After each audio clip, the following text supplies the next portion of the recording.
তোমার সাথে একটা আগলা হাওয়া আছে, প্রতিদিন রাতে তোমার সাথে মিলন করে। ওই আগলা হাওয়াটার জন্য তোমার এই সমস্যা হয়েছে। তারপর আমি বলছি এটার জন্য কি করবো। হুজুরে তারপর প্রথম তেল পরা নিছে হাতে। তেল পরা হাতে নেওয়ার পর এবার হুজুরে আমার জর্জক্ত করে বুকে হাত দিছে। বুকে হাত দিয়ে তেলগুলো লাগাইছে, আবার তেল হাতে নিছে। হাতে নিয়ে এবার আমার বোরকা উস্কাইতে বলছে। আমি উস্কাই না, আমাকে জোর করে বোরকা উস্কাইয়ে তারপর উনি আমার লজ্জাস্থানে হাত দিয়ে। আমার নাম রুজিনা আক্তার, আমার বাবার নাম মোহাম্মদ রহিম, আমার দাদির নাম আনোয়ারা বেগম। আমি দারুল আরকাম ইসলামিয়া মাদ্রাসায় পড়ি। দারুল আরকাম ইসলামিয়া মাদ্রাসার প্রধান শিক্ষক আবুল খায়ের কবিরাজি করে।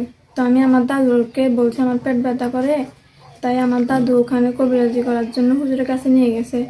তো নিয়ে যাওয়ার পর এবার হুজুরে বলছে যে আমার আগলা হাওয়া আছে আমার সাথে। এটা বলার পর এবার আমার দাদু বলছে এটার জন্য কি লাগবে। তারপর হুজুরে বলছে সর্ষের তেল আর পানি এগুলো লাগবে। তো আমার দাদুকে হুজুরে বাড়িতে পাঠা দিছে। আমি ক্লাসে গেছি। ক্লাসে যাওয়ার পর হুজুর আমাকে ক্লাস থেকে ডেকে আনছে। ক্লাস থেকে ডেকে আনার পর আবার হুজুর আমাকে বলছে তোমার দাদুর সামনে তোমাকে কথাগুলো বলি নাই, তোমার সাথে একটা আগলা হাওয়া আছে, প্রতিদিন রাতে তোমার সাথে মিলন করে। ওই আগলা হাওয়াটার জন্য তোমার এই সমস্যা হয়েছে।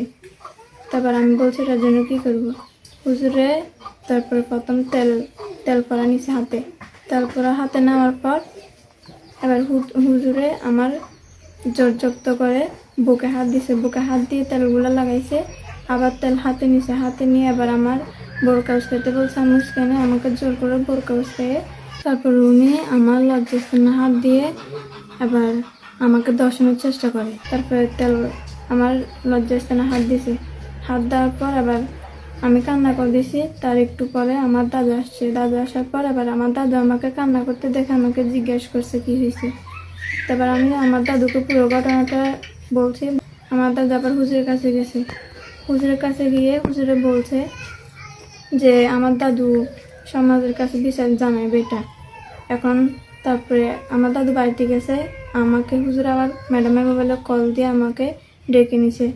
আমি যাইতে চাই না। তারপর ম্যাডাম সঙ্গে গেছি। যাওয়ার পর এবার আমাকে হুজুরে বলছে যে আমি যদি এটা কাউকে বলি তাহলে হুজুরের বিষ খেয়ে মরে যাবে, হুজুরের ক্যারিয়ার নষ্ট হয়ে যাবে। এগুলো যেন আমি কাউকে না বলি। আমাকে হুজুরে ভয় দেখাইছে, আমার দাদুকে এবং কি ভয় দেখাইছে আমাদেরকে মেরে ফেলবে। তারপর আমরা যখন মামলা করার পর হুজুরে মানে ছাত্রীদেরকে দিয়ে, সমাজের লোকদেরকে দিয়ে আমাদের উপর হামলা করে এবং আমাদেরকে হুমকি দেয় আমাদের ঘরটা জ্বালা দিবে, আমাদেরকে এলাকায় থাকতে দিবে না। সে নিজেকে বাঁচানোর জন্য, আমাকে খারাপ বানানোর জন্য সে নিজে মানববন্ধন করছে, যেটা মিথ্যে এবং বানানো।